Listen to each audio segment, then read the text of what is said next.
أعوذ بالله من الشيطان الرجيم بسم الله الرحمن الرحيم الحمد لله رب العالمين والصلاة والسلام على أشرف الأنبياء والمرسلين سيدنا محمد وعلى آله وصحبه أجمعين أما بعد السلام عليكم ورحمة الله تعالى وبركاته.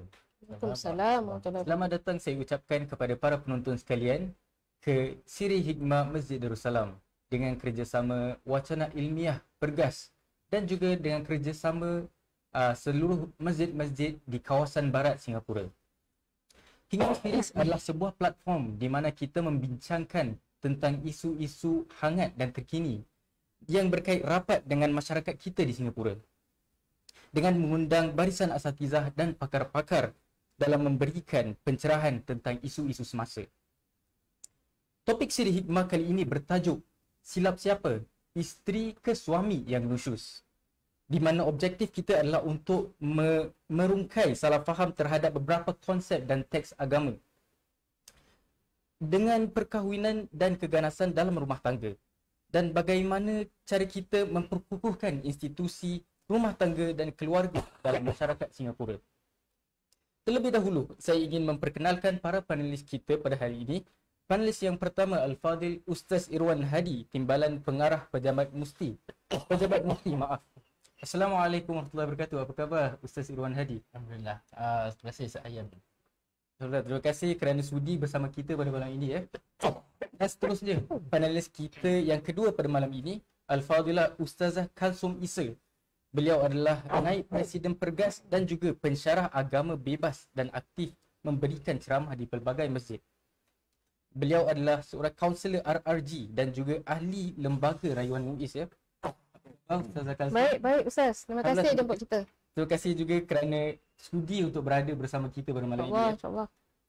Sebelum saya mengajukan soalan kepada para panelis pada malam ini, para penonton sekalian dipersilakan like dan share supaya lebih ramai dapat manfaat daripada perkongsian kami pada malam ini. Para penonton sekalian juga, jika ada sebarang persoalan atau pertanyaan, sila letakkan soalan di kawasan ruangan komen supaya insya-Allah kita akan jawabkan pada akhir hujung program ini. Baik, tanpa membuang masa, kita mulakan dengan soalan pertama kepada Ustaz Irwan Hadi.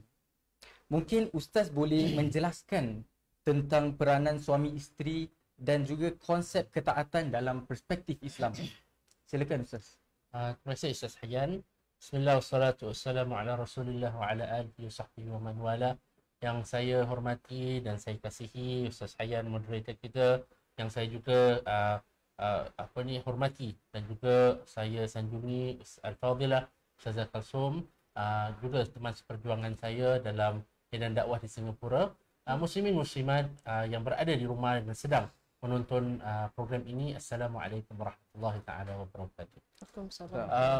Pertama, bila kita nak membincangkan tentang ketaatan dan sebagainya dalam hubungan suami isteri ya Ustaz, ana rasa kita tidak boleh lari daripada membincangkan tentang konsep yang namanya qiwamah yang berada dalam satu ayat Al-Quran yang tidak berapa panjang tetapi dia mempunyai kesan dan sehingga hari ini masih lagi sering dibincangkan dan juga didebatkan, dan ada juga yang bahkan menjadikan isu daripada ayat ini. Ayat yang saya maksudkannya adalah ayat 34 daripada surah An-Nisa, di mana bahagian kalau dibagi-bagikan dalam ayat ini banyak dia punya bahagian, tapi ana akan mengambil bahagian yang hadapan dahulu. Ar-rijalu qawwamuna 'alan nisa'i bima faddalallahu bihi ba'dahum 'ala ba'd wa bima anfaqu min amwalihim. Dan sebenarnya nak terjemah ni pun rasa macam berat. Bukan sebab tak nak terjemah, tapi kerana perkataan qawwamuna itu adalah satu perkataan yang amat berat dan mempunyai makna yang pelbagai, yang jika dibaca menurut lensa-lensa tertentu dia boleh memberikan kesan-kesan yang tertentu, sama ada kesan baik ataupun sebaliknya kesan yang kurang baik. Dan di sini perlu untuk kita lihat bagaimana mufassirin, ulama tafsir kita telah melihat kepada perkataan qawwamuna. Kalau dilihat dalam sebahagian terjemah, qawwamun diterjemahkan sebagai lelaki itu adalah authority ke atas wanita. Qawwamuna 'alan nisa. Sebahagian terjemahan yang lain mengatakan qawwamun berarti Antaranya Muhammad As'ad, lelaki itu take full responsibility, tanggungjawab sepenuhnya ke atas wanita. Ada juga dalam terjemahan yang lain, mereka menterjemahkan qawwamun sebagai lelaki itu adalah pelindung kepada wanita. Semua ini kalau kita lihat pada perkataan qawwamun, dia boleh termasuk dalam, dia boleh diartikan dengan salah satu daripadanya, tetapi apa yang kita perlu faham adalah kalaupun kita nak menggunakan perkataan qawwamun atau qiwamah itu sebagai authority, dia tidak boleh hanya authority yang berdiri sendiri. Dia perlu tanya, bilakah authority ini ada? Bagaimanakah authority ini perlu dilaksanakan? Apakah adab-adabnya? Apakah batasan-batasannya? Ya kan? Dan bilakah sebenarnya orang itu layak menjadi authority?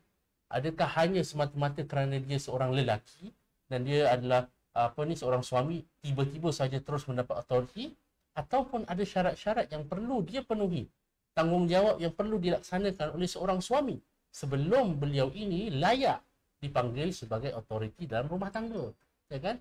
Jadi itu yang kadang-kadang orang gagal memahami. Orang ambil, authority, akulah suami, akulah raja, akulah macam-macam kat dalam rumah, akulah tuan, ya kan? Tapi kita kena lihat apa ulama sebutkan. Antaranya Imam Al-Qurtubi dalam Tafsir Al-Jami' li Ahkam Al-Quran menyebutkan bahawa maksud qiwamah adalah Allah Subhanahu wa taala meletakkan ke atas pundak kaum lelaki itu kewajipan dan bebanan untuk menjaga, memelihara, merawat, menyantuni para wanita. Tapi wanita saya nak sebutkannya, bila kita sebutkan tentang lelaki ini diberikan tanggungjawab seperti itu bukan bererti Allah nak mengatakan wanita ni lemah. Wanita ni memang tak gunalah. Mesti ada lelaki nak rawat dia, santuni dia, pujuk. Tidak. Tetapi hanya sahaja Allah nak memberikan tanggungjawab itu kepada lelaki dahulu. Suami, bila kamu ambil wanita, kamu kena tahu wanita ini adalah orang yang patut kamu sayangi, hormati, sanjungi, santuni, layani, apa-apalah yang baik yang lain. Ya kan? Yang penting, sebab itu dalam satu hadis Nabi SAW pesan, ittaqullaha fin nisa', bertakwalah kamu kepada Allah Subhanahu wa taala dalam masalah wanita. Kenapa? Akhadtumuhunna bi amanatillah. Kamu mengambil mereka dengan amanah Allah Subhanahu wa taala. Wastahlaltum furujahunna bi kalimatillah. Dan kamu juga kemudian menjadi halal untuk kamu bersama dengan mereka melakukan suatu perkara yang sebelum ini haram langsung, untuk bersatu bersama dan melahirkan anak-anak zuriat dengan atas kalimatullah. Maknanya beratnya bila suami atau lelaki itu dia bersetuju untuk mengambil seorang isteri atau seorang wanita sebagai isterinya. Kalau kita lihat ulama yang lain, antaranya juga Ibn Ashur. Ibn Ashur dalam kitab tafsirnya At-Tahrir wa Tanwir menyebutkan qiwamah itu adalah amanah dan tanggungjawab penjagaan, perlindungan, pencarian harta dan pencukupan keperluan wanita yang diletakkan ke atas suami. Bahkan Imam Ibn Al-Arabi, ulama Maliki abad ke-11, menyebutkan dalam kitabnya Ahkamul Quran bahawa az-zawjan mushtarikani fil huquq. Maknanya kedua suami isteri ni mereka saling berkongsi hak yang sama terhadap satu sama lain. Jadi kalau kita gabungkan semua ini, kita perlu lihat dan faham bahawa qiwamah itu bukanlah pertama lesen untuk kaum lelaki memperhambakan wanita atau menjadikan wanita sebagai alat untuk ditindas. Aku kata diri, aku kata duduk. Kalau tak ikut, khusus. Tak, bukan macam tu. Itu salah faham. Ya kan? Itu pertama kita perlu faham. Dan kedua, maksud qiwamah di sini adalah kewajipan dan amanah daripada Allah Subhanahu wa taala ke atas lelaki untuk menjaga, melindungi wanita daripada sebarang kesulitan, kesengsaraan dan kesusahan dalam hidupnya. Sebab bila kita faham istilah qiwamah dalam gambaran atau frame seperti ini, kita dah mula nak lihat sebenarnya maksud qiwamah authority ni bukan untuk suami menyuruh-nyuruh. Suami minta, isteri kemudian terpulang dia nak penuhi ataupun tidak permintaan suami. Sama juga sebaliknya. Isteri minta daripada suami, suami juga ada hak untuk melaksanakan apa yang diminta ataupun tidak. Namun demikian, ada hak-hak asas masing-masing sesuai dengan peranan mereka masing-masing dalam sebuah rumah tangga. Tapi sahaja bila nak cakap tentang kewajipan-kewajipan ini yang kemudian dibincangkan di antara ulama. Dan ini boleh berbeza dari satu suasana, dari suatu keadaan pada suatu keadaan. Contohnya kita di Singapura hari ini. Kita nak cakap tentang kewajipan memberi nafkah wajib ke atas suami sahaja. Tetapi hakikat contoh statistik, wanita di Singapura, khususnya wanita Islam, lebih ramai yang berpendidikan lebih tinggi daripada suaminya. Dan dengan itu kemungkinan besar dia akan mendapat gaji yang lebih tinggi daripada suaminya pada paling kurang pada awal-awal kerjaya. Ya kan? Kalau lepas tu mungkin suaminya ada syarikat, suaminya sendiri pun maju dan sebagainya dalam kerjaya, itu lain cerita. Tapi kebetulan mungkin suami atau isteri itu lebih, ataupun keperluan hidup sendiri terlalu mahal. Jadi sekarang kalau kita lihat apa yang disebut oleh Imam Ibn Arabi itu amat sangat orang kata tu serasi dengan kehidupan kita. Sebab kedua-dua suami isteri mushtarakani fil huquq. Sebab mereka berdua contribute, menyumbang kepada rumah tangga. Makanya lebih-lebih lagi mereka ini mempunyai hak-hak yang berkongsi di antara mereka satu sama lain. Sebab itu kalau kita faham macam ni, kemudian baru kita bawa kepada soalan kedua. Adakah suami ini, pasal dalam ayat 34 ada juga Allah sebutkan wallati takhafuna nushuzahun. Adapun wanita-wanita yang kamu khawatiri kenusyuzan mereka, kederhakaan mereka lah maksudnya. Boleh tak suami itu nusyuz? Orang selalu tanya juga saya soalan ni Ustazah. Boleh tak suami nusyuz? Boleh tak suami nusyuz? Tak pernah juga jawab. Okeylah. Kenapa nak nusyuz sangat? Itulah. Macam ada hal gitu. Tanya. Macam Ustaz, suami boleh nusyuz tak? Nak cakap dia nusyuz, cakap lah. Ya kan? Sebenarnya ada hal. Dia bila kadang-kadang bila tanya soalan ni, dia sebenarnya ada latar belakang. Jadi kita Ustazah yang biasa kita tahulah bila berkecimpung ni kita ni dia tanya soalan bukan pasal soalan nusyuz ke tidak ni. Dia ada masalah sebalik itu. Jadi secara ringkas, lihat surah An-Nisa ayat 128. Allah Subhanahu wa taala firman, a'udzubillahi minasyaitonir rajim, wa in imra'atun khafat min ba'liha nushuzan aw i'radan fala junaha 'alaihima an yusliha bainahuma sulha. Yang bermaksud, dan jika seorang perempuan bimbang akan timbul dari suaminya itu nusyuz, kebencian ataupun kejahatan, keburukan, atau tidak melayaninya, nusyuzan aw i'radan maknanya dia biarkan dia saja mengabaikan isterinya, maka tidaklah menjadi salah bagi mereka suami isteri untuk sama-sama berdamai, mencari jalan keluar, mencari jalan perdamaian. Jadi menurut keterangan firman Allah Subhanahu wa taala ini, Imam Syekh Sya'rawi dalam tafsirnya, tafsir Sya'rawi, menyebutkan bahawa dengan ini jelaslah bahawa terdapat nusyuz bagi seorang lelaki terhadap isterinya. Bilakah nusyuz itu berlaku?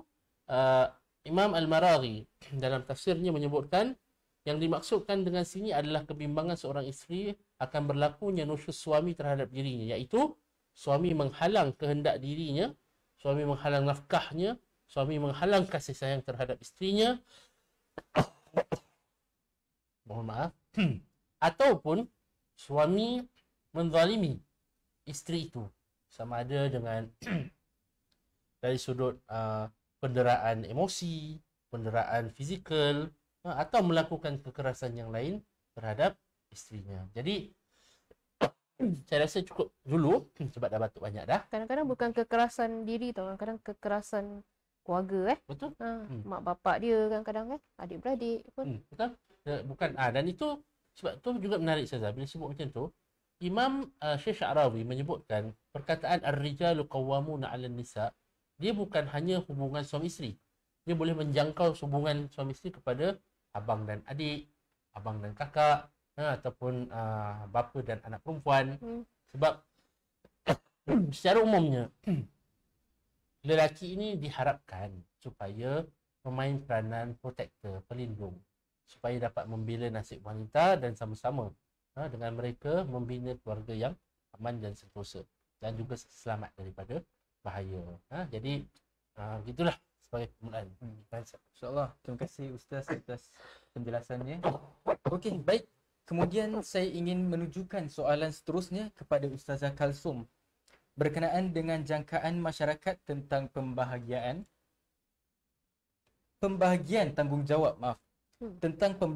tanggungjawab dalam sebuah institusi keluarga.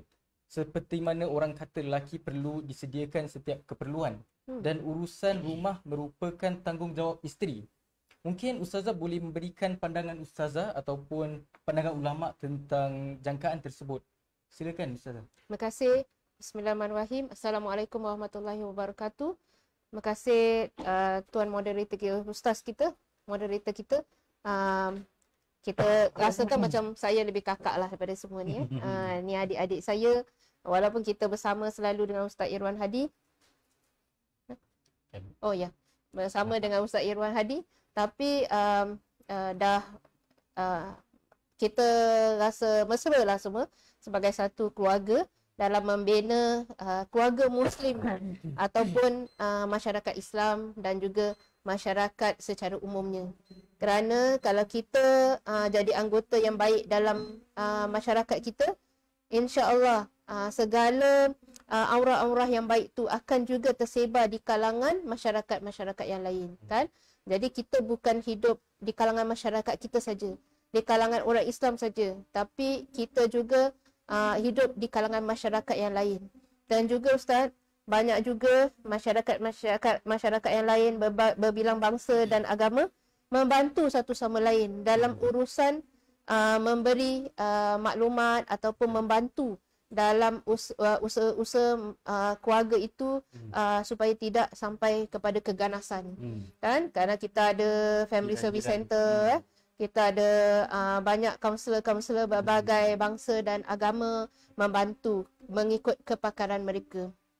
Jadi berbalik kepada soalan ustaz moderator kita, adalah baik kalau kita lihat satu ayat daripada ayat Allah Subhanahu Wa Taala dalam surah Ar-Rum ayat 21. A'udzubillahi minasyaitonirrajim. Wa min ayatihi an khalaqalakum min anfusikum azwajan litaskunu ilaiha wa ja'ala bainakum mawaddatan wa rahmah inna fi dzalika laayatin liqaumin yatafakkarun. Shadaqallahul azim.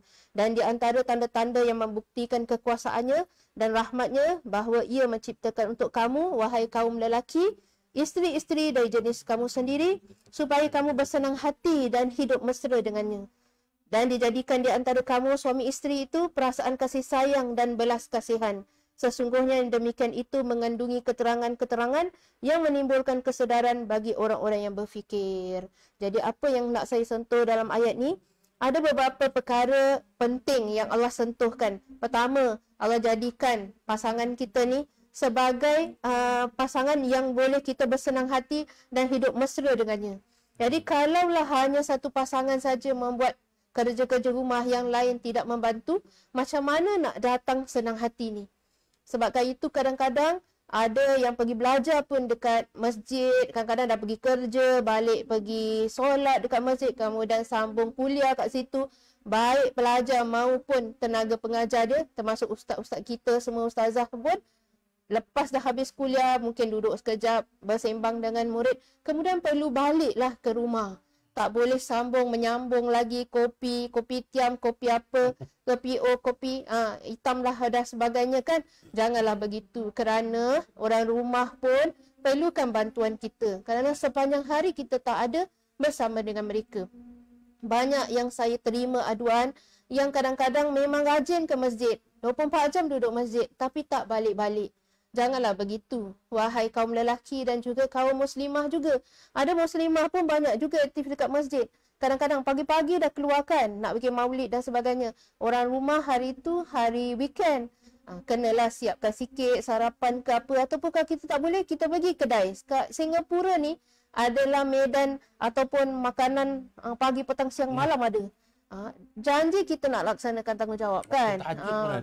Waktu tahajud pun ada. Air, ada makan, senang, boleh order je, kan? Jadi siapkanlah tanggungjawab kita. Jadi orang kat rumah, baik isteri ataupun suami, rasa berbesar hati. Oh, dia pergi jalankan tanggungjawab dia di mana pun, tapi dia tak pernah lupakan tanggungjawab dia dekat rumah. Anak-anak, suami, isteri, semua ada tanggungjawab masing-masing. Kenapa? Kita nak tegakkan ni, litaskunu ilaiha. Kemudian iaitu bersenang hati dan hidup mesra dengannya. Kemudian mawaddah warahmah, kan? Kerana kita nak datangkan perasaan kasih sayang dan belas kasihan. Jadi kita ada belas kasihan dengan dia. Jadi kalau saya pun kadang-kadang ada urusan banyak pun, tapi kita pastikan bahawa dekat rumah ada makanan cukup, kemudian keperluan-keperluan mereka kita laksanakan. Kerana Ustaz lagi wanita tu tanggungjawab dia dekat luar tu adalah mungkin secondary, nombor 2 ke nombor 3. Tanggungjawab kat rumah pun adalah penting juga kan, menjadi main. Jangan disebabkan kita berbakti dekat luar, dekat rumah kita abaikan. Pun tidak boleh. Jadi kedua-duanya seperti menarik rambut dari tepung lah. Walaupun bila kita tarik rambut dari tepung, kita tak nak tepung berserak dan kita tak nak rambut putus. Tapi tetap ada kadang-kadang serpihan abu-abu akan keluar juga. Kadang-kadang sebaik mana pun manusia melaksanakan tanggungjawab, tetap kadang-kadang adalah percikan abu-abu, ataupun tepung tu kadang-kadang ada. Tapi dia sedikit kan, boleh diatur, boleh diperbaiki, boleh dibersihkan. Tapi kalaulah terlalu banyak ataupun putus rambutnya, dah tak boleh nak disambung. Namun saya tetap faham bahawa hidup kita ni kadang-kadang ada pasang surutnya kan. Macam mana pun kita dah laksanakan tanggungjawab, kadang-kadang dia boleh berakhir dengan penceraian, boleh berakhir. Cuma bagaimana setiap rasa kehidupan tu, kalau kita sebelum berumah tangga, kita persiapkan hidup kita, maknanya macam mana kita nak jalankan tanggungjawab seperti mencari nafkah, baik isteri, baik suami, jangan banyak berhutang kan. Kadang-kadang dia memberi beban dalam rumah tangga, itu yang kadang-kadang berlakunya pergaduhan, ataupun nak cari rezeki terlalu banyak sampai tak ada masa dekat rumah. Kan? Oleh itu jangan mulakan hidup kita dengan banyak berhutang supaya dia ringan. Sakinah tu dapat kita adakan dalam rumah tangga. Kalau tak, bengang Ustaz. Pasal apa? Duit tak cukup. Masa kerja dah habis, duit tak cukup. Kemudian nak pergi belajar pun, nak pergi ambil kursus pun tak sempat kerana beban sangat dalam hidup. Pertama, sebelum kita masuk gerbang perkahwinan, kemudian belajarlah sikit untuk membantu. Walaupun dulu mungkin kita dibesarkan dalam keluarga semua perempuan, bila kita semua benda kita tak payah buat. Tapi bila kita berkahwin, kita nak duduk sendiri kan. Kebanyakan antum semua di sana suka nak duduk sendiri kan. Nak berdikari. Tapi berdikari semua kena buat lah. Nak betulkan pencuci kipas ke, nak goreng telur ke, tolong isteri masak nasi ke. Ustaz boleh? Semua? Boleh On the way lah, on the way. Tengah training training. Tak apa Ustaz, training. Kadang-kadang bukan natijahnya tahu orang tengok, tapi kesungguhan dia. Effort itu orang besar hati. Walaupun kadang-kadang tak jadi pun tak apa. Walaupun telur hangus ke. Yang penting telur hangus tu hangus lah bang. Ataupun diri kat sebelah je. Tapi jangan selalu sangat telur hangus, sayang telur mahal. Ya, tak juga. Kan, jadi apa kata teman dia kat tepi ke apa, saya macam mana masak pun asyik tak jadi je. Saya takut nanti macam Ustaz Iwan Hadi cakap membazir, so kita pun tak nak membazir juga, maka kita escort aja dia. Keberadaan kita tu memberi impact lah kan, daripada kita buat bodoh je kan.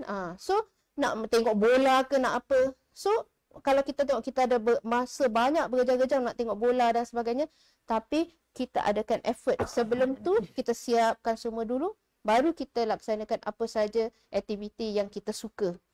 Itu sewaktu kita baru masuk gerbang perkahwinan. Kemudian tidak ada unsur untuk nak datangkan mawaddah warahmah hanya satu pihak aja, tidak akan berjaya.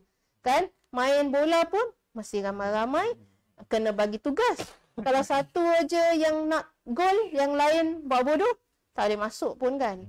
So jangan mulakan hidup kita dengan kita memberi beban negatif impak kepada pasangan kita. Kerana kadang-kadang ia memberi, makin lama dia akan makin bertambah lah negatif tu. Kan, cuba sedaya upaya untuk belajar, untuk memberi ihsan, belas ihsan kepada orang lain. Hal jazaul ihsan illal ihsan kan. Ingatlah tu bahawa bila kita memberi kasih sayang ataupun belas ihsan kepada orang, ia akan datang balik pada kita. Macam gitu. Kalau kita tak tahu, kita cakap tak tahu. Tapi kita boleh belajar. Kita mesti nak kena belajar. Kemudian bila dah dalam proses perkahwinan tu semua, kena tunjukkan semangat untuk tolak ansur, tolong menolong antara satu sama lain. Pasal saya pun dengan anda semua pun, waktu kita menjalani gerbang perkahwinan, kita pun belajar. Tak ada orang belum jalan perkahwinan tu dia dah tahu Ustaz. Tak tahu. Kita tak tahu. Sebelum takdir itu berlaku, tak ada orang pun tahu. Takdir itu rupa macam mana, warna macam mana. Kan? Sebelum kahwin memang warna cantik, kemudian dah kahwin warna dia jadi lain. Kita pun tak tahu. Semua tiap-tiap hari kita adalah belajar. Dan kalau dah sebagai pelajar, mestilah kita ada semangat untuk nak belajar. Nak hadapi perbezaan, hadapi challenge, kan? Oleh itu semangat kita tu untuk membantu satu sama lain untuk merealisasikan sakinah, mawaddah, warahmah tu perlu dimulakan dari diri masing-masing. Okey, Ustaz sampai situ dululah. Okey. Wallahu a'lam. Ustazah Kalsum Sama. atas penjelasannya. Okey, baik. Kita moving on. Kemudian soalan seterusnya menuju kepada Ustaz Irwan Hadi. Berkenaan dengan ketaatan kepada suami. Adakah ketaatan tersebut bererti taat dalam setiap hal? Contoh, sekiranya suami kuat berhutang dan meminta isteri membayar hutang tersebut. Haruskah isteri mentaati suami dalam hal tersebut? Silakan Ustaz. Saya sayang Bismillahirrahmanirrahim ala Rasulillah wa ala alihi wa wala. Rasa Ustazah Kalsum pun ada cukup banyak pengalaman ni berdepan dengan couple ataupun pasangan yang mempunyai pemahaman seperti itu. Malangnya sehingga hari ini walaupun kadang-kadang tak dibincangkan sangat tapi masih lagi ada unsur-unsur seperti itu. Ya kan, paling kurang wanita tu terasa macam terpaksa perlu layankan walaupun apa yang suaminya lakukan tu mungkin ya kan bukanlah sesuatu yang baik atau sesuatu yang sihat sebenarnya. Antaranya berhutang lah. Ya kan? Ambil hutang suruh isteri jadi garantor. Covid lagi banyak Ustaz. Waktu Covid lagi banyak. Covid lagi banyak perceraian disebabkan hutang tu. Betul. Kenapa? Kerana salah satu pasangan tak boleh kerja. Dia hilang pekerjaan, satu lagi terpaksa. Jadi dia force isteri untuk kerja. Bila awak nak cari kerja lagi? Bila awak nak cari kerja? So isteri berbeban Ustaz. Betul. Lagi dan satu lagi dia tak nak terima perubahan pada lifestyle. Ya. Ini juga salah satu sebab kita, sesuatu yang saya perlu tekankan, meskipun di kalangan masyarakat kita masih lagi ada mereka yang merupakan keluarga yang datang daripada keluarga yang susah dan memerlukan bantuan, tidak kurang juga jumlah keluarga Muslim yang semakin orang kata itu affluent, semakin berada. Maksudnya daripada golongan mungkin sebelum ni golongan rendah ekonomi, tapi kemudian alhamdulillah dengan pendidikan dan sebagainya, sekarang biasa je tengok orang pergi jalan kapal terbang ni, semua revenge travel sekarang, semua pergi ke mana-mana dah. Ya kan, kalau tengok Instagram tu macam-macam tempat dia pergi bulan 12 hari tu. Ada yang 2-3 kali pergi tempat yang macam-macam. Ya, betul. Habis satu holiday balik Singapura sama holiday satu. Ini menunjukkan maksudnya adanya perubahan dalam gaya hidup.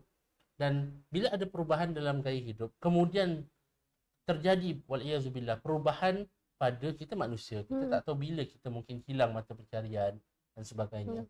Dia akan mendatangkan banyak tension seperti yang saya sebutkan tadi. Tekanan kepada kedua pasangan. Khususnya yang tak sanggup nak merubah lifestyle dan gaya hidup mereka. Ya kan, dia tak ukur baju pada badan sendiri. Itu satu. Kedua, kadang-kadang kerana suami inginkan sesuatu, sebab suami kata aku adalah ketua rumah tangga lah kita kan, dan kemudian aku nak contoh kita punya anak ni pergi sekolah dekat sini, bayar yang mahal-mahal. Meskipun isterinya kata tak apalah bang, kita boleh tambah apa yang diperlu kat sekolah yang mungkin murah sikit, tapi kita boleh kemudian ini tentang kita boleh tambah-tambah sendiri. Maksudnya perkara yang semudah nak pilih sekolah tu pun nampaknya macam mudah boleh jadi pergaduhan, dan itu akan timbul kemudian perbicaraan tentang isu siapa perlu taat siapa. Dan di sini kita perlu faham, adakah maksud ketaatan itu adalah taat, maaf kata, membabi buta, sebab memang tu bahasa Melayu dia, saya tak boleh tukar dengan khizir buta. Adalah taat membabi buta, taat ikut saja, ya kan, taat taklid, maknanya tak ada question, no question asked. Suami kata kanan-kanan lah kita pergi, masuk gaung pun kita masuk gaung juga, ya kan. Suami kata jangan pergi jumpa mak bapak awak. Ni pun selalu soalan yang selalu saya dengar. Jangan jumpa mak bapak, jangan jumpa saudara, ya kan. Bila dah kahwin eksklusif untuk suami saja. Kerana apa? Nabi SAW sebut dalam hadis, dia tahu bab ni, dia tahu hadis. Dia kata suami, kamu perhatikan cara kamu, hubungan kamu dengan suami kamu, kerana pada suamimu lah syurga dan nerakamu. Itu macam dia cuma dia tak letak, dia tak cium kaki je, dia kata. Kalau dia pandai sikit, dia kata ada hadis yang Nabi kata kalau aku boleh suruh suami isteri untuk sujud, aku nescaya akan suruh isteri itu sujud kepada suami. Lagi. Kata maknanya tingginya kedudukan suami. Dia, hadis tu maknanya kalau aku boleh perintahkan seorang untuk sujud kepada seseorang, aku perintahkan isteri untuk sujud kepada suami. Maknanya paling level tinggi paling tinggi tu yang aku boleh kasih isteri sujud pada suami. Betul.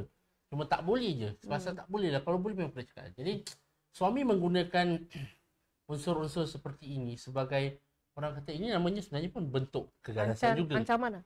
Dia ancaman. Dia menggunakan threat tapi religious spiritual threat. Ya kan, dia ancaman emosi. Suami-suami sama jugalah, isteri pun sama juga. Dia pun ada taktik dia juga untuk nak ancam suami. Awak tak ni, siaplah besok balik pergilah beli sendiri makan. Ya kan, lagi 3 bulan dia buat bodoh je.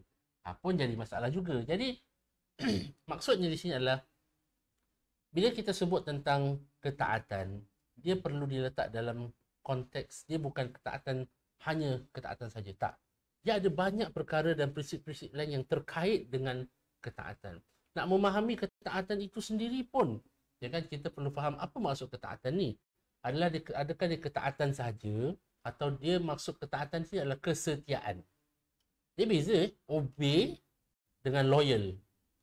Obey maksudnya ikut saja, nge je semua. Kan orang Jawa kata. Tapi kalau dia loyal, maknanya dia setia, dia tidak mengkhianati. Dan sebahagian ulama, kalau dalam gambaran mereka, kalau kita letak semua prinsip yang lain bersama, sebenarnya memberi gambaran bahawa loyalty ni adalah sebenarnya, ketaatan ni adalah sebenarnya terkait rapat dengan loyalty ataupun kesetiaan. Anda berikan contoh.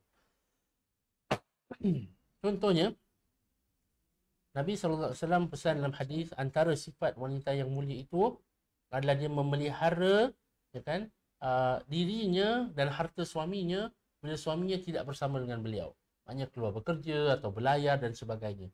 Ini bukan taat saja, tapi ini adalah kesetiaan, loyalty. Dia menjaga harga diri, sama juga seperti suami, ya kan?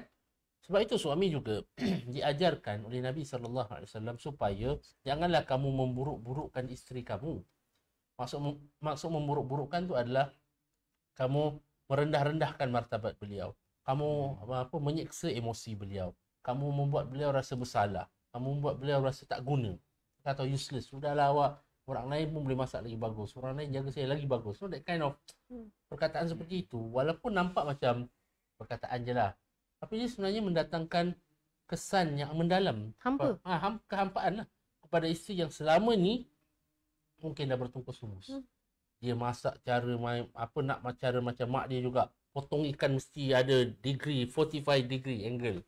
Ada orang macam tu, Zazah. Ya, betul. Sampai cara nak potong ikan pun ikut cara mak dia potong ikan. Yang ini bak ni melampau. Ya. Preference, yes. Tapi kalau isteri tersalah potong sikit okey lah tu. Makan je lah ikan tu. Potong macam mana pun rasa sama. Sama je aku potongnya. Kan? Jadi, bila sebut tentang ketaatan, dia bukan hanya ketaatan tapi dia kesetiaan, tapi dia juga terkait pada masa-masa dengan prinsip-prinsip lain. Apa prinsip-prinsipnya? Saya sebut macam ni sebelum saya berikan prinsip. Suami-suami, kalau anda ingin ditaati dan orang nak dengar cakap anda harus menjadi orang yang layak ditaati. Ya kan? Kita nak isteri macam Fatimah Az-Zahra, mestilah suaminya macam Sayyidina Ali. Nak isteri macam Ummahatul Mukminin, mestilah perangainya macam Rasulullah sallallahu alaihi wasallam. Kalau perangainya dengan iblis lebih kurang atas sikit je, ya kan, satu stage atas saja, iblis bawa dia, kira macam mana orang nak dengar kata kan. Jadi you sebagai suami tidak meletak diri dalam tempat yang patut dan layak dihormati. Dan hari ini saya nak terangkan, bila kita sebut tentang ketaatan, bila kita sebut tentang perbincangan antara suami isteri tentang apa-apa perkara, pertama, prinsipnya atau the golden rule adalah la ta'ata li basharin, atau dalam setengah riwayat li makhluqin fi maksiatillah.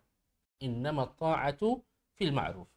Yang bermaksud tidak ada ketaatan atau tidak wajib untuk taat kepada manusia yang lain dalam perkara-perkara yang merupakan maksiat kepada Allah Subhanahu wa taala. Adapun hanya sahaja ketaatan itu adalah pada perkara-perkara yang baik, fil ma'ruf. Baik sini bukan hanya ma'ruf yang baik, Tapi ma'ruf, dia sebut perkataan ma'ruf tu dia amat unik. Sebab Nabi guna perkataan ma'ruf, dia bukan, Nabi tak kata fil hasan atau fil jayyid, tapi Nabi kata fil ma'ruf. Maknanya bukan hanya benda baik, tapi benda baik yang diterima oleh masyarakat pada waktu itu. Sebagai contoh, tadi yang saya sebutkan, isteri ziarah mak bapak itu sebagai perkara yang ma'ruf. Kerana dia adalah satu kebaikan, dan dia adalah kebaikan yang diterima oleh masyarakat sebagai satu kebaikan. Ya kan?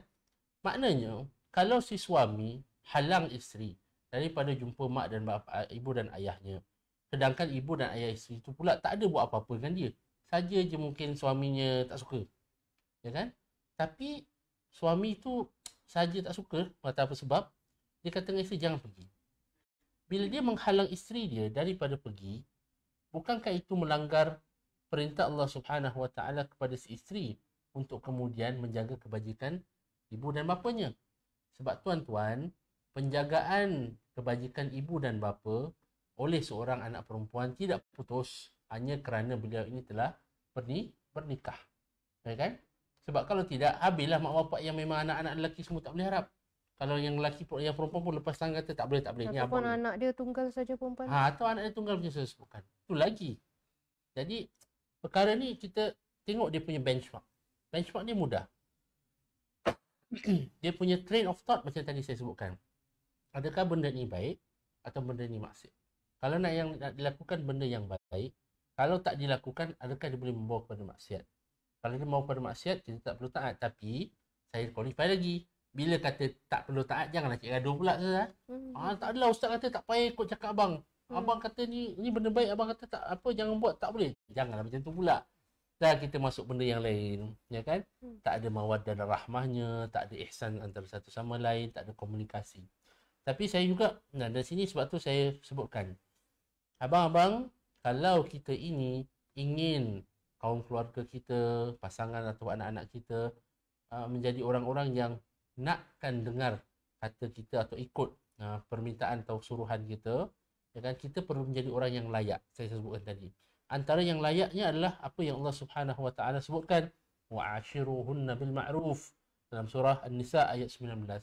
Allah perintahkan kepada suami-suami, layanlah, ya kan, santunilah isteri kamu dengan baik. Wa'ashiruhunna bil ma'ruf, dengan apa saja cara yang dalam kemampuan beliau satu, dan juga dalam batasan yang Allah benarkan. Jangan pula yang tak, isteri nak buat benda yang tak senonoh pula diikutkan, pun tak boleh juga. Sebagai contoh, kadang-kadang kita mendengar cerita yang amat menyedihkan, amat menyayat hati. Cerita-cerita tentang anak-anak kecil yang didera sehingga menyebabkan kematian pun. Dan ni cerita-cerita dah keluar dekat surat khabar dan sebagainya. Kita tak tahu apa exactly yang berlaku pada saat itu, tapi faktanya adalah kedua ibu bapa anak itu, satu mungkin ibu atau bapa tiri, ikut sama serta dalam penderaan anak tersebut sehingga dah mati.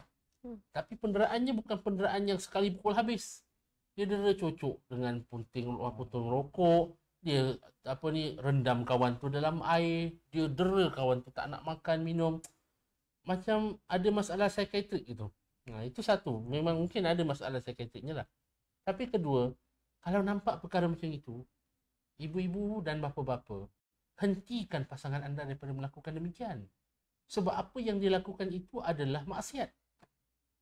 Dia adalah maksiat, mendera anak, menzalimi anak kecil yang tak berdosa, dan sehinggalah mereka ni boleh jadi nyawa-nyawa ikan pun. Itu takkan kita sebagai ibu dan bapa nak duduk tengok, biar jangan masuk campur. Ni masalah kadang-kadang masyarakat kita tak nak masuk campur. Bab benda yang lain jangan masuk campur, dia masuk campur. Bab yang patut dia masuk campur ni tak dia masuk campur. Dia kat sebelah jiran buat bodoh je, kawan tu tengok anak dia jalan hoyong hayang pun dia buat bodoh je. Kan saya terkilan lah bila kita dengar cerita-cerita seperti ini berlaku dalam masyarakat kita. Masyarakat yang rahmah, masyarakat yang ihsan, masyarakat yang beriman dengan Tuhan yang Maha Pengasih lagi Penyayang, beriman dengan Nabi yang disifat sebagai rahmat untuk sekalian alam, tapi berlaku kes-kes penderaan seperti ini. Jadi, kalau ada pasangan anda seperti itu, jangan takut, wahai ibu sebagai contoh, kalau suaminya yang mendera anak tersebut, jangan takut untuk laporkan. Tapi saya faham, kadang-kadang dia masalahnya Ustazah, bila family perempuan tu pula kata, jangan, ni maknanya kamu langgar derhaka dengan suami. Tak ada makna macam tu. Atau kalau dia sayang sangat suami dia. Mungkin dia kalau dia sayang sangat dengan suami, dia nak kekal dengan suami, kekal lah. Tapi anak tu diselamatkan dulu. Lepas tu terpulang, kalau dia nak kekal dengan suami, terpulang, kita tak boleh paksa. Tapi jangan sampai anak itu menjadi mangsa. Dan saya setuju dengan Ustazah. Ada juga kes ikan haruan makan anak sendiri. Macam tu. Incestuous lah maknanya. Maknanya bahasa yang tadi ikan haruan makan anak sendiri, tapi maksudnya adalah bapa yang merogol anak sendiri. Ternyata kemudian ibunya masih takut nak report. Sebab dia kata tak nak lah nanti gaduh-gaduh apa semua. Tapi akibat dia tak nak report itu membuatkan anak tersebut berada dalam trauma yang amat dahsyat. Saya tak boleh bayangkan perasaan anak tu, rasa hampanya terhadap ibu yang sepatutnya menjadi pelindung dengan bapanya, tapi ternyata bapanya yang kemudian menjadikan dia seperti itu. Jadi jangan takutlah pada muslimin muslimat. Benda-benda yang nampak jelas, dia memang tak boleh diterima, ghair ma'ruf. Tak boleh diterima akal manusia ataupun agama kita. Itu perlu kita dapatkan bantuan, dapatkan authority untuk datang, dapatkan polis laporkan. Jangan takut. Bab yang ni boleh kepo. Bahkan wajib kepo. Bukan kepo lah, wajib melapor. Yang benda lain jangan kepo. Jangan. Jadi itu satu. Dan kedua, suami juga diajar oleh Allah Subhanahu Wa Taala, ya. Bila dalam pergaulan dengan isteri, fa imsakum bima'rufin aw tasrihum biihsan. Kamu kalau suka, sayang, sama ada kamu nak, kamu pegang baik-baik ataupun kamu lepaskan baik-baik. Tapi bila kamu nak ceraikan pun sama juga. Kalau perlu berlaku perceraian, ceraikan baik-baik, lepaskan atau pegang mereka, maknanya dengan cara baik, cuba untuk perbaiki hubungan dan sebagainya, ya kan? Supaya akhirnya amat menarik. Allah Subhanahu Wa Taala sebutkan, kadang-kala wala tumsikuhunna diraran lita'tadu. Jangan kamu ini menceraikan mereka, jangan kamu rujuk mereka dengan tujuan nak mendatangkan kemudaratan. Aku saja rujuk isteri aku ni, biar dia terseksa di bawah aku, biar lepas ni dia Biar dia tak boleh kahwin lagi. biar dia tak kahwin lagi, biar boyfriend dia tak boleh cari dia lepas tu. Ya kan? Aku sengaja rujuk. Lita'tadu.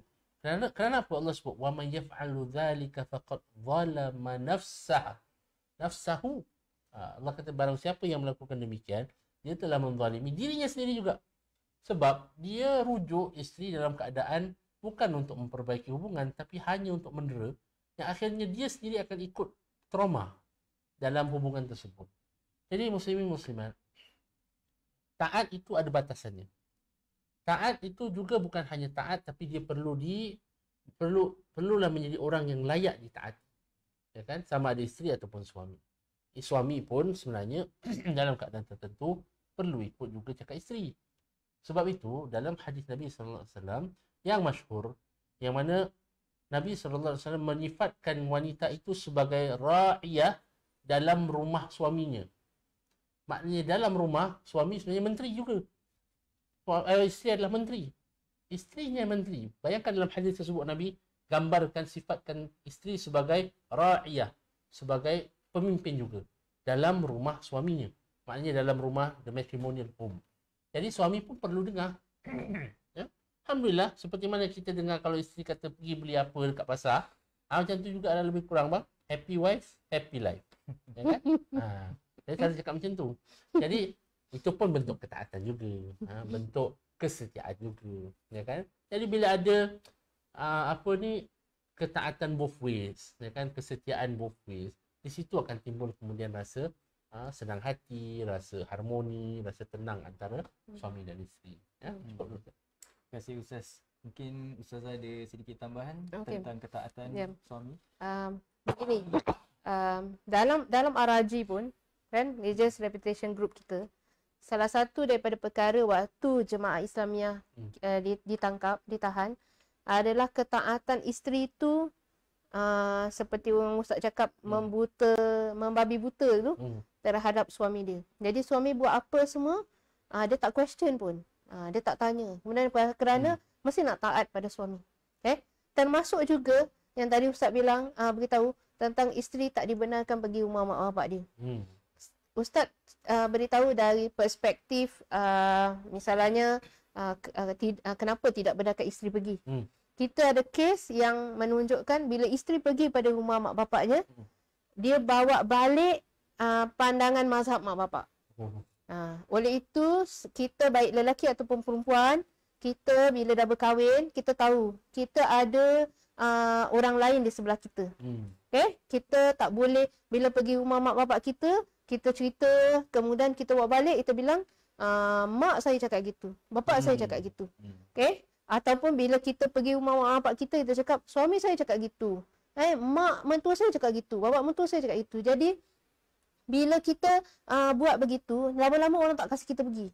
Pasal bila kita pergi rumah mak bapak kita, kita balik bukan kita makin baik, tapi kita bawa pengaruh lain. So, kita ada kes macam gitu, Ustaz. Dia pergi rumah mak dia atas je. So dia pergi balik. Bila dia balik aja, perangai berubah. Selalu mazhab pun banyak mazhab. Jadi perangai itu jadi satu masa suami dah tak boleh sabar, suami dia pukul dia. Bila suami dia pukul dia, terus masuk hospital. Hari pertama kena pukul, hari itulah terakhir orang bersama. Isteri tak nak balik lagi. Kerana masalah bila suami tu harus bersabar dengan segala perbuatan pahaman ataupun pemikiran pihak isteri punya keluarga. So oleh itu kita sebagai baik isteri baik suami, kita kena main peranan lah, kan? Kalau kita rasa perkara tu betul, tak payah guna extended punya orang. Kita cakap, saya rasa mak pendapat ni, saya rasa saya nak macam ginilah. Jangan pakai nama-nama orang. Jangan sebut suami. Jangan sebut suami. Kadang-kadang ustaz pun sama. Ustaz ada satu ustaz tu, dulu dia bawa seorang perempuan ni datang jumpa anak. Ustazah tolonglah ajarkan perempuan ni kerana suami dia dah jadi marah. Kerana bila dia balik rumah dia belajar dengan anak, kata ustaz tu, dia akan sebut aja anak punya nama. Ustaz saya cakap gini, ustaz saya cakap gini, ustaz saya cakap gini. Lama-lama suami dia tak kasih belajar lagi dengan ustaz ni, jadi kena belajar dengan ustazah. Kan? Oleh itu kalau kita jangan nak lama-lama orang bilang, baik kau kahwin dengan ustaz kau. Baik kau kahwin dengan mak kau, baik kau kahwin dengan bapak kau, apa kau kahwin dengan aku. So kita mesti reality lah, kita kena faham macam mana tadi ustaz sebut pasal masak kan. Kan kita kan, why not kita cakap saya sukalah macam gini. Jangan cakap mak saya masak macam gini. Kenapa awak masak macam gini? Kan kadang-kadang dia tolong je lah isteri tu potong ikan. Betul lah. Try lah, awak kan dah lama duduk dengan mak awak. Ikutlah cara takkan mak awak tak tahu lagi. Nak freestyle ke apa style ke. Kadang-kadang kita tengok dia bila kita masak dia komen banyak, tapi bila dia makan kat luar sama aja macam kita masak, tak komen pula. Nampak tak manusia dia tak balance, kan? Oleh itu kita belajarlah daripada situ. Kita tak nak bila kita pergi rumah seseorang, kita bawa balik sampaikan pasangan kita buruk sangka daripada rumah yang kita pergi tadi. Buruk sangka kat situ. Lama-lama tak kasi kita pergi. Jangan cakap yang tadi saya cakap pasal rumah mak bapak kita. Tempat pengajian pun suami tak kasi pergi. Kenapa bila kita balik rumah kita jadi ustazah TV3? Itu masalahnya. Kan? Kita belajarlah dakwah bagaimana nak mengambil hati pasangan kita dekat rumah. Nanti kita bawa balik, kita bilang, ustaz saya bilang, awak ni ahli neraka ke apa ke? Pasal tak semayang. Tahu tak semayang kafir tau. Ustaz saya bilang. Kalau tak dia main forward je kadang kat suami dia. Sila tengok macam tu kan. Ni awak lah ni macam tu. Orang ada hati perasaan juga. Adakah dakwah macam gitu yang kita nak buat? Apabila malam hari nak bersama, bagaimana? Apabila siang hari berlakunya pertengkaran begitu, ingat manusia tu hatinya boleh cepat, boleh buang ke perkara-perkara yang kita senang-senang cakap pasal dia. Kan lagi kita sebutkan neraka lah, munafik lah, lagi sekarang macam-macam word istilah, tak pakai suara pendek aja dah apa? Fasik. Fasik. Dah pandai sikit. Dah pandai sikit. Fasik pula. Sampai takkan bapak pengantin kita nak kadi nak tanya, pakcik, kat rumah pakai suara pendek tak? Pakcik kau pakai suara pendek. Kita nikahkan anak pakcik. Kenapalah kita labelkan orang sampai macam gitu? Kan? Itu satu label. Walaupun dia tak solat dia tahu, tapi adakah cara kita nak bawa dia ke arah agama dengan cara kita buat satu stand kita? Macam mana? Macam mana dia nak datang dekat, dia cakap orang pergi belajar pun, dah kasi kau pergi belajar pula. Kau over daripada aku macam gini kau tak payah pergi. Ada yang memang tak kasi pergi. Ada yang dia nak check betul isteri dia pergi kelas ke tak, Ustaz? Live location. Dia nak tahu hari ni kat kelas mana? Ada kelas ke tak ada? Kita nak kena report dengan dia untuk dia report dengan suami dia. Kenapa boleh berlaku tu? ketidakpercayaan. Dia mungkin pengalaman dia. Dia takut ia berulang kembali. Oleh itu, ketaatan ke ataupun yang kita cakap sabar dan tawakal semua tu perlu kita letakkan pada tempatnya lah. Kan? Boleh itu saya tambah. Boleh, insyaAllah. Tambah terlebih. Bagus, Ustazah. Terima kasih. Dan kita gerak seterusnya, kita bergerak kepada konsep kesabaran dan tawakal bagi mangsa deraan. Seringkali kita mendengar kes-kes penderaan di berita dan sebagainya. Soalan kepada Ustazah Kalsum, apakah mungkin nasihat bagi mereka dan adakah patut sahaja mereka tabah dan sabar semata-mata? Terima kasih Ustaz. Kadang-kadang kita ni terlalu banyak sangat tengok drama. Ada drama yang terlalu sangat tak reality. Tak realistik kata orang. Orang kalau dia tahu keluarga mertua tahu racun pun makan juga. Mana ada macam tu. Kan kita disuruh usaha. Lepas tu tawakal, doa, wasta'inu bis-sabri was-salah, kata Allah dalam surah Baqarah ayat 45. Auzubillahi minasyaitonirrajim. Wasta'inu bis-sabri was-salah wa innaha lakabiratun illa 'alal khashiin. Sadaqallahul azim. Dan mintalah pertolongan kepada Allah dengan jalan sabar dan mengerjakan solat. Dan sesungguhnya solat itu amatlah berat kecuali kepada orang-orang yang khusyuk. Kan orang-orang yang solat kepada Allah Subhanahu Wa Taala tu, mudah-mudahan Allah kasih bijaksana, hikmah, luas akalnya, minta kepada Allah, ya Allah bagaimana aku nak atasi keadaan ni. Bukanlah kita sabar aja sampai orang kadang-kadang dera kita dan sebagainya pun kita diam. Kita tak suruh begitu. Kita suruh cari talian-talian yang untuk minta bantuan violent anti-violent kan. Sekarang apa tu? Ada dia punya sign kan? Ada dia kita sebutkan dia National Anti-Violent Helpline ataupun NAVH, talian bantuan anti keganasan nasional. Talian ni bantuan ni 24 jam dibuka. Dia 1-800-777-0000. Jadi itu talian ataupun yang tadi Ustaz sebutkan, kita dengar dekat blog kita menangis saja budak tu. Okay? So apa yang patut kita buat? Kita nak kena report lah kepada sekarang Ustaz, bila kita report pun orang ada jenis yang tak tahu siapa yang report. Kan? Kerana kita prihatin. Kita takut. Biarlah tak apa, autoriti datang, polis datang check. Tak ada apa-apa. Okey lah. Sampai kan rumah saya dah banyak orang bunuh diri Ustaz. Tak blok daerah Yunos dah banyak orang bunuh diri Ustaz. Kan pagi-pagi subuh anak kita tengah makan pom jatuh. Masalah kehidupan Ustaz, kita tak tahu kan tekanan. So kita tak nak juga, pasal kadang-kadang bila jatuh-jatuh gini bunuh diri terlalu banyak, dia juga memberi kesan kepada penduduk juga kat situ. Ya pasal ni tempatnya nanti macam-macam lah, orang tak nak jalan dan sebagainya, rumah orang tak nak beli dan sebagainya. Akan timbul masalah sosial yang lain. Oleh itu kita jadi anggota masyarakat yang proaktif. Okay? Jadi bukan kepo macam Ustaz sebut tu, bukan kepo yang itu. Memanglah kita kepo ke arah kebaikan. Benda-benda lain orang tak suruh kepo, kita kepo pula. Kan masakan berbau lah, bau kari, senang aja HDB endorse Ustaz, kasih satu mangkuk kari. Dah diam dah semua, kan. So ada cara-cara bagaimana kita nak menjadikan kehidupan kita bersama seolah-olah seperti kampung juga, spirit, supaya keganasan ni dapat kita bendung lah, supaya jangan sabar yang tadi dan tawakal tidak letakkan pada tempatnya. Okay? Jadi oleh itu yang tadi kita sebut, lepas kita jumpa pakar, jumpa ustaz, asatiza, kaunselor, kan, kita pergi FSC, Family Service Center, kita berbincang. Jangan tunggu sampai dia dah marah api sampai besar. Kalau nampak sikit-sikit dia suka naik darah, itu boleh kawal mood. Nak adalah ubat-ubat anti supaya dia dapat tenangkan, dan mungkin kaunselor akan cari apa sebab punca dia marah berlebihan sampai dia tak boleh sifat sabar tu, tak boleh. Kadang-kadang dah ambil wuduk, keluar balik sama balik marah dia. Dia wuduk pun tak boleh bantu dia. Simbai je lah. Simbai mandikan dia, kapan ke apa, teraikan kapan ke apa. So kadang-kadang ia berlaku macam itu. Lempar tu lempar ni. Buang kunci rumah, kelang kabut turun. Saya bilang, kenapa turun ni? Marah, buang kunci rumah. Saya bilang, buang kunci rumah, tak boleh buka rumah nanti. Kan? Pecah tingkap. Ada yang dia kunci isteri dalam. Kunci isteri dalam. Ada. Betul? Macam tu, dia kunci isteri dan anak-anak.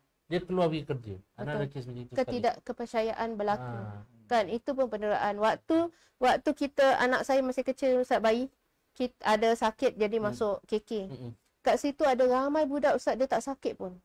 Dia jalan-jalan, lepas tu satu kumpulan, pasal dia dah lama duduk situ kat ward tu. Tu saya tanya, awak ni tak sakit buat apa awak jalan-jalan So dia cakap pelan-pelan lah, sama malu kan. Mereka tu adalah mangsa gogol oleh pakcik, datuk, bapak, adik-beradik. So mereka tu di bawah penjagaan kat situ, diorang assess dari segi mental health dia semua. So sampaikan kes itu dibawa kepada perbincangan mahkamah lah, baru nanti custody akan diberikan kepada siapa-siapa. So itu berlaku tau, ramai. Kita tidak tahu kan kalau kita tak masuk kat situ. Cuma alhamdulillah lah Singapura ni, kerana kita rumah pangsa, rumah blok kan, at least teratur sikit. Tapi kalau di tempat pendalaman, budak-budak tu tidak dapat kita bantu. Malah kadang-kadang mati pun, mayat pun tak tahu kat mana. Okay? Oleh itu kita tak mahu keadaan tu berlaku. So kita kena aktif lah. Kena jadi orang yang proaktif untuk membantu. Satu nyawa hilang seolah-olah kita membunuh semua manusia. Kan? Dan kita menyelamatkan satu nyawa seolah-olah kita menyelamatkan semua. So kena rajin lah. Kadang-kadang mereka nakkan listening ear saja Ustaz. Kita berikanlah sikit. Kita sekarang ada Zoom. Kita sekarang ada boleh voice message semua kan. Kadang-kadang kita mintalah dia cakap. Kadang-kadang bila mereka tu meluahkan aja, dia sebahagian besar masalah dia akan hilang Ustaz. Jadi jadilah masyarakat di antara kita ni untuk saling mendengar, memberi. Kalau kita tak boleh bantu dari segi wang ringgit, terbantu dari segi tenaga kita. Adakan kehidupan kita ni, adakan badan kita ni sebagai tempat untuk mereka meluahkan apa masalahnya supaya kita boleh salurkan kepada tempat yang betul. Tak boleh sabar sampai Sarawak tanpa ada panduan. Begitu juga tawakal. Kerana Nabi pun sebut, kenapa binatang ni berkeliaran dekat masjid? Kita bertawakal kepada Allah. So Nabi bilang, tambat dulu ikat, baru tawakal. Kalau taruh kereta dekat depan masjid pun, kalau tak kunci, tak apa, kelang kabut bagi, boleh hilang juga. Kat Singapura mungkin tak boleh hilang. Negeri lain boleh hilang. Tinggal padan je. Kalau tinggal pun. Kalau tak, badan sekali tak ada. Badan berangin je. Betul. At least Singapura boleh ada juga body tu. Ada tempat lain dengan body sekali tak ada. Kalau kita main tinggalkan aja dan kita bertawakal kepada Allah. Tak boleh. Bawa anak kita kat mana-mana pun perlu pimpin. Sekarang ada benda-benda ni di tempat awam. Jadi tak boleh kita minta-minta Singapura ni aman, kita lepaskan anak kita saja. Kadang-kadang perbuatan itu pun boleh berlaku di tempat awam. Swimming pool. Kadang-kadang tempat tu lelaki perempuan masuk satu tempat. So kita ada anak, jangan kita tinggalkan. Kita nak hantar pergi swimming, kita tinggalkan aja pandai-pandai lah. Nanti kita ambil je balik. Tidak boleh. Supervision penting supaya kita nak elakkan daripada perkara-perkara salah laku ni yang boleh membawa kepada kesan mental kepada anak-anak ni. Okay? Toilet semua kadang-kadang ada unisex boleh pakai kan. So itu semua perlukan kita punya supervision. Dan sebagai mak, sebagai bapa, sebagai anggota masyarakat, sebagai keluarga, itu penting. Jadi semua balik pada tanggungjawab kan. Macam mana kita melaksanakan tanggungjawab kita masing-masing. Anak tambah sikit Hayan pada tadi saya sebut tentang apa yang hotline kan, yang ada hotline yang boleh hubungi. Cuma kadang-kadang anak pun pernah ada kes yang mana pendera dia tahan semua, handphone pun tak ada. Macam yang sebutkan dia dah kunci dalam rumah, dia ambil handphone lagi. Itu kalau memang waliyahzubillah terbakar memang habislah kat dalam situ. Tak boleh keluar lah macam itu. So sebab tu masa sama juga beberapa minggu atau lebih kurang sebulan yang lalu kita dah mulakan pergerakan di Singapura, ada tunjuk sign gini. Sign ni bukan minta RM4. Bukan minta 4, high 4 bukan. Tapi ini kalau orang buat sama ada kita nampak orang buat atau kita berada dalam keadaan yang kita sedang didera. Tapi kita tak boleh cakap. Sebab contoh handphone tak ada. Ataupun kita takut nak cakap. orang yang pendera tu ada dekat depan mata kita kan. Hmm. Jadi macam mana nak cakap ni? Tapi aku dah tak boleh tahan sangat dah. So kasih sign macam ni. Sign empat jari. Okay. So malam ni mudah-mudahan kita sebar-sebarkan kat Jangan keluarga tidur kita. sampai gini Ustaz. Kalau malam tidur macam ni maknanya mimpi lain lah tu. Bahaya juga. Bang. Gini So bila nampak orang buat macam ni, dia tutup, buka. Menunjukkan bahawa orang itu berada dalam keadaan yang perlu diselamatkan. Atau beliau sedang mengalami penderaan. Sama ada kita nampak orang buat, atau kita sendiri kebetulan mungkin berada dalam keadaan demikian, tapi susah nak cakap. Atau apa juga sebab lah. Ya kan? Tadi yang kita sebutkan antara sebab. Tapi ada banyak-banyak sebab yang lain. Kadang-kadang orang daripada perspektif mangsa saja. Ada yang mangsa, dia bukan tak nak cakap. Tapi dia kata kalau aku cakap, dah kena humban dalam jail. Kalau dah kena humban dalam jail, siapa nak jaga 5 orang ni ada kat sini? Dah betul. Contohlah, ya kan? Dan pertimbangan keuangan juga menjadi satu pertimbangan. Tapi di sini perlunya peranan keluarga atau kawan-kawan yang mungkin tahu tentang nasib mangsa yang sedang didera dan sebagainya, untuk berikan confidence dan juga kepercayaan kepada orang atau pemangsa yang sedang mengalaminya bahawa di luar sana akan ada jalan keluar. Walaupun mungkin yang mendera tu adalah the sole breadwinner, ya kan? Orang yang mendapatkan nafkah utama bagi keluarga, tanpa dia pun mereka insya-Allah boleh hidup. Cakap dengan orang, bagikan confidence dan keyakinan kepada mangsa penderaan itu bahawa tanpa orang yang mencari rezeki ni pun kita boleh usahakan untuk anda dapatkan bantuan, rezeki, tempat tinggal. Sebab antara benda lain juga dia takut, pernah ada orang sebutkan, dia takut sebab kalau yang hatta kalau katakan dia ambil police protection order atau domestic domestic protection order Anti-violent. di mana suami ataupun pendera itu dia tak boleh tinggal dalam satu rumah sebagai contoh. Domestic exclusion order sebagai contoh. Tapi itu untuk hanya beberapa waktu sehinggalah PPO diberikan dan sebagainya. Masalahnya adalah, dia kata Ustaz, kalau ada PO ke apa ke, dia tak tahu saya tinggal mana. Sebab itu, sebagai contoh, di Singapura kita ada shelter. Antaranya Kasarauda, yang mana kita boleh salurkan, pokoknya salurkan dulu macam saya sebutkan tadi. Call dulu hotline tu saja. Hotline tu tahulah nak buat apa. Ya kan? Tapi kalau kebetulan kita tahu, kita boleh minta tolong Kasarauda pun, ya kan? Kita boleh minta tolong nasihat untuk mereka hubungi, ataupun mereka tahulah cara-cara nak dapatkan mangsa-mangsa ni pada waktu-waktu yang mana dia terpisah sedikit daripada penderanya. Sebab benda penderaan ni amat kompleks. Ada sebahagian keluarga ni dia dah terbiasa dengan penderaan, sampai kan kalau tak ada pendera tu dia rasa hidup dia macam tak sempurna. Itu pun lagi satu sebab trauma dah terlalu deep, terlalu mendalam sehingga dia meninggalkan kesan macam tu sekali. So pertama, muslimin muslimat, kita adalah masyarakat ihsan. Kita adalah masyarakat rahmah. Dan masyarakat ihsan dan rahmah tidak boleh reda dengan berlakunya keganasan seperti ini. Rumah adalah tempat di mana, macam saya sebutkan tadi, mawaddatan wa rahmah. Dia adalah tempat mawaddah. Dia adalah tempat keintiman, kemesraan. Dia juga adalah tempat rahmah, dan dia juga adalah tempat ihsan. Tapi kalau rumah itu dah menjadi tempat yang dikhawatiri, ditakuti, bahkan penjara untuk sebagian orang, ketika itu kita perlu lihat semula apakah jalan untuk bantu penghuni-penghuni rumah tersebut supaya mendapatkan rumah yang lain yang mana mereka boleh berasa aman di dalamnya. Ya kan? Tak kisahlah di mana sahaja.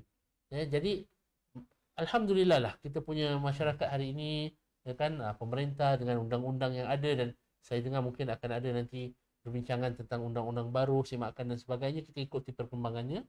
Pokoknya adalah mereka sadar. Macam saya sebutkan tadi kan, masa COVID ni semakin banyak kes-kes penderaan berlaku sebab orang tension kan. Pembantu pun sama Ustaz. Pembantu lagi dahsyat. Kita sentuh suami isteri je kan, anak-anak.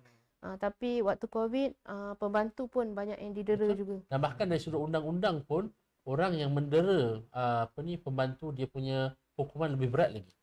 Dia ada khusus, ada sudut undang-undang jenayah lah untuk mereka yang mendera maid. Apa pun, ini yang tadi Allah ajarkan dalam Al-Quran. Fa imsakum bima'ruf aw tasrihum biihsan. Kamu kalau dah memang menyampah sangat dengan isteri sebagai contoh, sama ada kamu kekal pegang dia dengan baik atau kamu lepaskan. Atau tasrihum bi ihsan, dengan cara baik. Jangan disimpan. Tapi masalah itulah, kadang-kadang masalah psikologi orang kan. Dia memang suka mendera. Jadi yang macam ni tak boleh kita selamatkan. Atau cara nak selamatkan macam mana Nabi sebut, bantulah saudara kamu zaliman aw madluma. Sama ada saudara kamu itu yang menzalimi orang lain ataupun yang dizalimi. Jadi bila sahabat kata, ya Rasulullah, nak tolong orang yang menzalimi orang lain itu macam mana?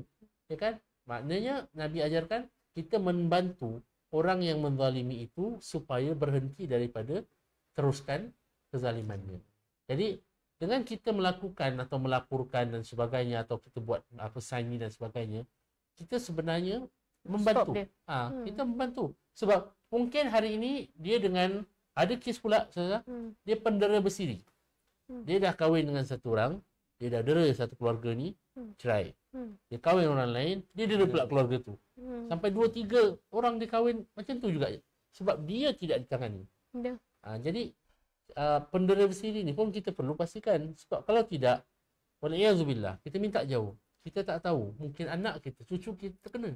Kalau kita tak pastikan orang-orang yang ada kecenderungan sifat marah, anger management issue seperti ini tidak diberikan perhatian dan maknanya rawatan. kalau kita stop dia pun, maknanya kita bantu dia. Betul. Kita bantu dia untuk Jadi cari orang lebih baik. obat. Betul. Kan? Dapat rawatan. Dapat rawatan. Kerana dia tu sebenarnya berpenyakit dan bermasalah. Betul. So itulah. Jadi kita tentang tadi saya sebutkan sabar, redha dan tawakal. Ini kita berpada-pada. Betul. Sabar, redha dan tawakal buka aib suami, melaporkan suami ataupun melaporkan isteri yang zalim ataupun yang mendera, itu bukanlah satu perkara yang membuka aib. Itu namanya menyelamatkan diri. Ya kan? Jangan campak diri kamu ke dalam kebinasaan, Allah sebut dalam Al-Quran. Ini kita sebut selalu lelaki lah memang kebanyakannya, tapi tidak kurang juga lelaki yang menjadi mangsa penderaan kepada isteri. Ini saya kena cakap. Tadi baru saya cakap dengan seorang suami ni. Saya cakap belajar daripada kesilapan. Kerana orang Muslim tu kata Nabi tidak dipatuk 2 kali. So you learn lesson daripada dulu punya keadaan tu.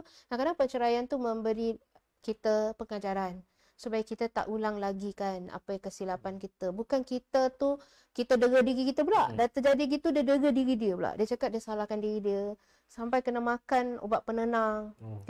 Dan kebanyakan ada lelaki ramai ustaz dari sebabkan perkahwinan kena masuk IMH, ambil ubat semua dan sebagainya. Tu yang kita tak nampak. So penderaan ni bukan hanya mungkin lelaki dia nak tahan-tahan, takut kalau dia pukul terus jadi lain.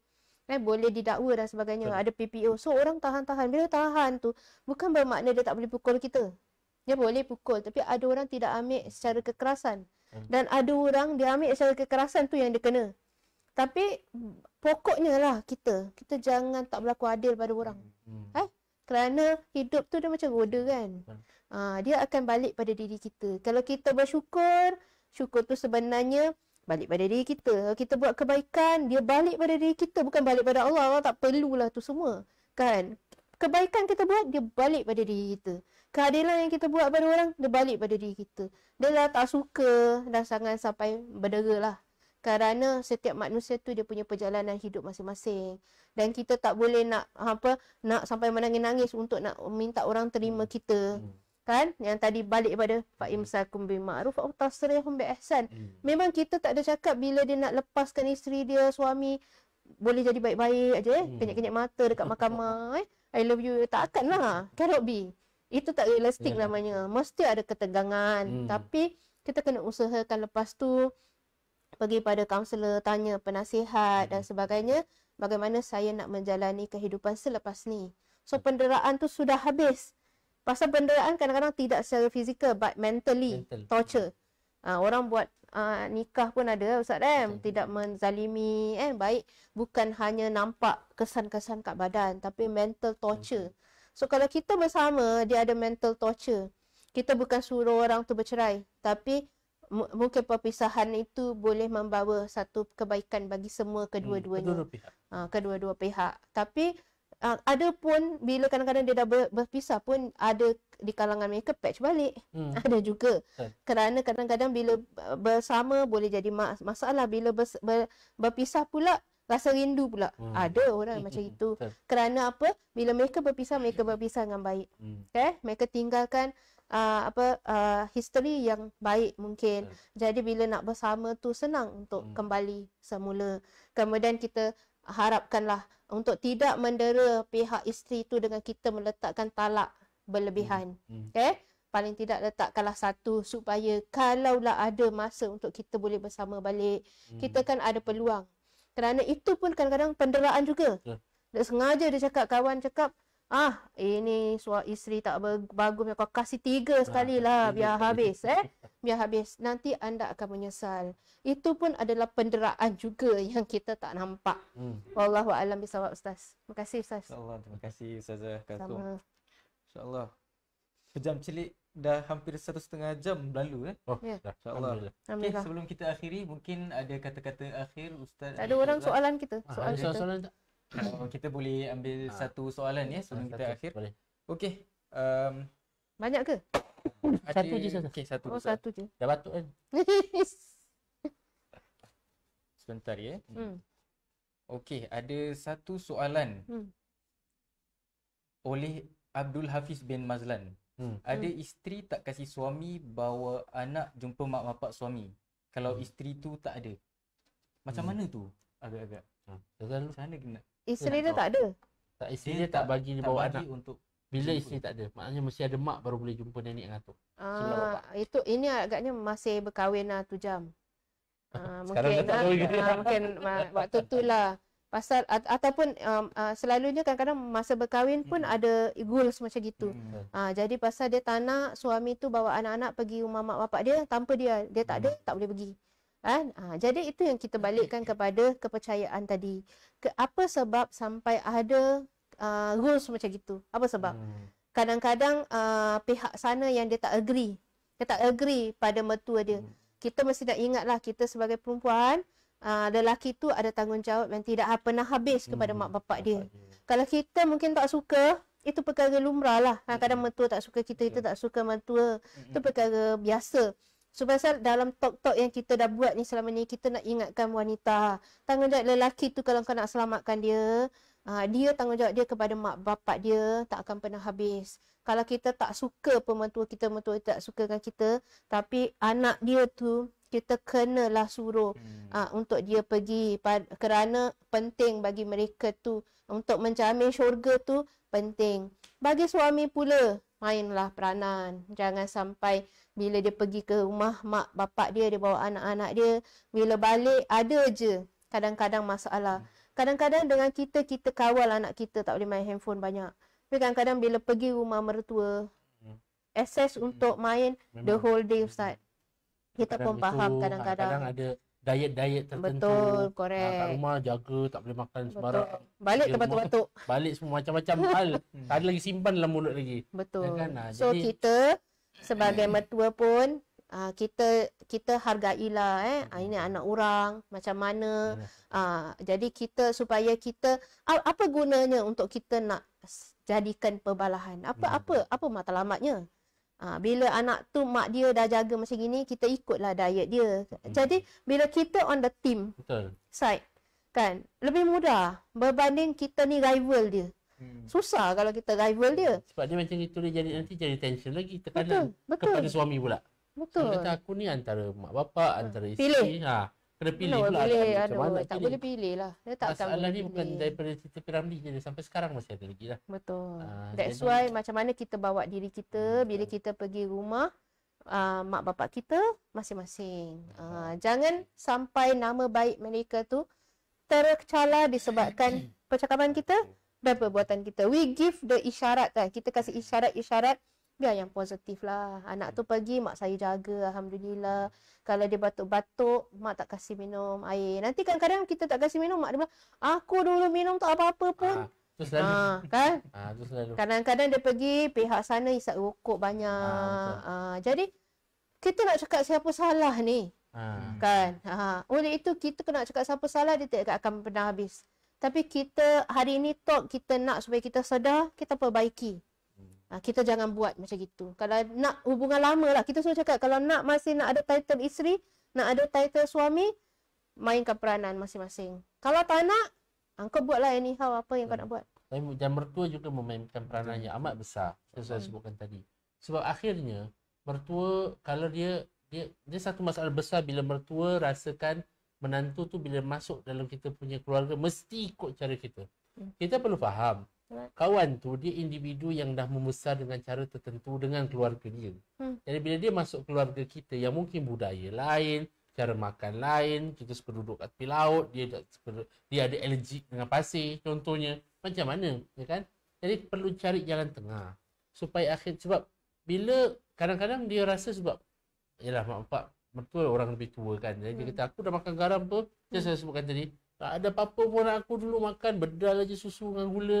Ya kan? Minum je air air putih dengan gula, tak ada apa pun okey je. Orang sekarang tak boleh. 6 bulan sebelum 6 bulan tak boleh makan solid. Orang dulu 2 bulan dia dah swapkan nestem. Ya kan? Dia kata hidup juga anak aku. Jadi benda ni kadang-kadang tensionnya berlaku. Tapi di sinilah di mana rahmah itu perlu ada daripada kedua belah pihak. Mungkin kalau menantu rasa perlu terangkan kepada ibu bapa, mungkin minta anaknya, maknanya anak kepada dua orang tua itu, suami kita ke pasangan kita, terangkan kepada mertua kita. Mak kalau boleh jangan gini, bukan kita cakap mak tak bagus, cuma kita nak sesal cara gini, boleh tak mak? Minta. Mak bapak pun perlulah hormati. Sebab kalau kita tak hormati, kita tak raikan, ya kan, budaya baru keluarga anak kita yang baru dibangun ini, maknanya kita secara tak langsung menjadi perosak rumah tangga. They cannot survive, Tak They cannot boleh. survive. Jadi sebab lagi-lagi kalau kita ada anak yang memang anaknya baik, anaknya nak dengar kata mak bapak, tapi mak bapak asyik macam aku kecewa lah kau sekarang dah ada bini dah lain lah, macam gitu kan. Jadi emotional blackmail itu tak sihat. Dia boleh menjejaskan, itu namanya mak bapak yang derhaka juga. Sebab dia menyalahgunakan kedudukan dia nak menyebabkan penderaan emosi pula terhadap anak yang memang baik. Jadi sama-samalah kita, maksudnya penderaan ni boleh berlaku antara suami isteri, antara ibu dan anak, atau orang tua dan anak-anak juga. Macam elak sikit sebab tadi authority. Ada 2 authority yang kita dah dapat ni sekarang. Authority suami dan authority ibu bapa.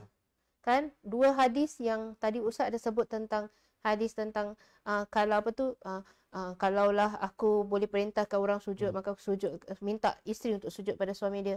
Atau kalau suami panggil isteri tak datang, maka sepanjang malam Allah laknat. Itu authority yang kita gunakan agama. Mak bapak pun ada authority. Mak dia cakap kau jangan jadi macam cerita yang Nabi sebut. Apabila seorang tu dia nak meninggal nazak, tak boleh. Sampai mak dia redha baru ya. Kerana apa? Mak dia cakap dia utamakan isteri dia daripada aku. Bila kita pandang-pandang betul apa Nabi buat, Nabi kan nak bakar dia dulu. Cari kayu api nak bakar. Biarlah bakar sekarang daripada kena bakar. Perbuatan Nabi itu bukan membenarkan mak dia gunakan autoriti dia. Tapi mengingatkan kita, kalau kita tak nak membantu anak kita untuk masuk syurga, dia tak boleh masuk. Oleh itu Nabi sebut, seorang bapa, bantulah anakmu untuk dapat mentaatimu. Kita bantu orang, ihsan. Kita tahu dia kalau tak lulus dengan kita, dia tak boleh masuk syurga. Apalah kita tak boleh berlaku ihsan dengan anak kita yang kita lahirkan kan. Sedangkan dia nak balik kepada alam yang kekal tu. Alam kekal dia tak baik. Dia nak masuk. Kerana apa? Tersangkut kat kita. Janganlah kita berlaku macam itu. So ada 2 authority yang seringkali masyarakat Islam kita mengambil salah laku. Salah faham dan menggunakan untuk mendera orang lain. Menyalahgunakan. Allahu a'lam bishawab, Ustaz. Terima kasih banyak-banyak, Ustaz. Terima kasih Ustaz. Ustaz. Mungkin sebelum kita akhiri, kita kasih 1 minit untuk akhir kata. Ana dah kasih Ustaz. Pesanan kepada penonton dan sebagainya. Ana cuma ringkas saja beberapa perkara yang kita perlu ingat dalam hubungan kekeluargaan secara umum. Suami isteri ke, anak dan orang tua ke dan sebagainya. Perlu ada ihsan, perlu ada orang kata tolak ansur, ya kan? Jangan layankan ego sendiri masing-masing. Ego bahawa aku lebih bagus daripada yang lain. Sebab akhirnya kita perlu ingat, kita hanya nakkan kebaikan untuk mereka, ya kan? Dan kebaikan tu boleh datang daripada kita boleh juga datang daripada mereka. Seperti mana mereka boleh belajar daripada kita orang tua, kita orang tua juga sebenarnya boleh belajar daripada mereka yang lebih muda. Ya kan? Mungkin dengan perkembangan teknologi, dengan pemahaman sains yang lebih mendalam, mereka tahu lebih benda yang kita mungkin tak tahu pada usia dan waktu kita dulu menjadi ibu dan bapa. Jadi ada perkembangan yang baru, baik, alhamdulillah. Dengan demikian, dengan kita menghormati anak-anak kita dan kita sebenarnya membuatkan mereka lebih akrab. Itu satu perkara yang orang perlu faham. Dan mereka salah gunakan hadis macam tadi saya sebutkan. Kita sebenarnya tanfir, kita menjauhkan anak kita secara emosi daripada kita. Kita buat anak-anak kita tak suka dengan kita. Jadi jangan jadi sebab kemudian kita tanya, Ustaz, kenapa anak-anak saya ni asyik tak nak dengan saya je? Sebab awak lakukan benda yang memang menjauhkan mereka daripada diri anda sendiri, ya kan? Dan salah satunya adalah kegagalan untuk memahami pihak yang satu lagi. Dan ini sama ada hubungan anak dan ibu bapa, ataupun hubungan antara adik-beradik, ataupun hubungan antara suami isteri. Dan terakhir sebelum saya tutup, sebab ingatlah, kalau nampak sign ni ataupun kita rasa kita berada dalam bahaya, tak boleh cakap gunakan sign ini. Ini berarti ada penderaan yang sedang berlaku dan memerlukan perhatian pihak-pihak berkuasa. Maka jadilah kita orang dan masyarakat yang bertanggungjawab memastikan bahawa penderaan seperti ini dihentikan, ya kan, dan juga diberikan perhatian dan layanan yang perlu dan selayaknya. Baik, alhamdulillah. Saya ingin mengucapkan jutaan terima kasih kepada kedua-dua panelis kita, Al-Fadhil Ustaz Irwan Hadi dan juga Ustazah Al-Fadhilah Ustazah Kalsum Isa. Terima kasih Ustaz. Atas pencerahan yang sangat baik. Okay. Terima kasih juga saya ucapkan kepada pihak Pergas atas kerjasama ini, dan juga terima kasih kepada masjid-masjid kawasan barat atas jayakan program kita pada malam ini. Teruskan like dan share live ini agar lebih ramai lagi dapat manfaat dalam perbincangan pada malam ini. Maka itu sahaja dari pihak kami, dan saya mohon maaf atas sebarang silap, kesalahan atau kesilapan. Mungkin ada yang tidak dapat jawab soalan dan sebagainya, ya. Akhir kata, kalau ada sumur di ladang, boleh saya menumpang mandi. Kalau ada umur yang panjang, insya-Allah kita jumpa lagi. Wassalamualaikum warahmatullahi wabarakatuh. Waalaikumsalam Assalamualaikum warahmatullahi wabarakatuh.